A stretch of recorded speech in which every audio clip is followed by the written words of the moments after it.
Hello everyone! Magluluto kami ng Del Mundo potato and onion. Let's get started. Balatan ang potato. Hiwain na. Hiwain ng pa-square. Ganito ang hiwa sa potato.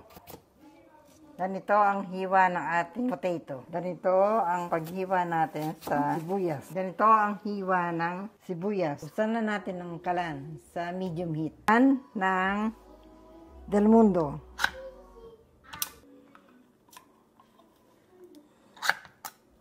Atin ang ilagay ang Del Mundo sa kawali. Isa pang Del Mundo. Ilagay na natin ang patatas sa corned beef.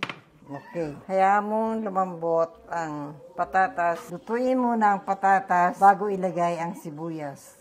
So, lulutuin lang natin siya hanggang makita natin na malambot na yung ating patatas. Check natin kung luto na yung ating patatas. Atin nang ilagay ang sibuyas.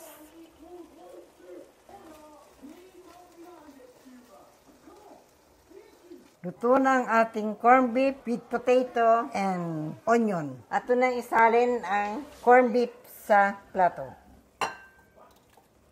Presenting Del Mundo corned beef potato with onion. That's it, our video. See you in my next video. Bye.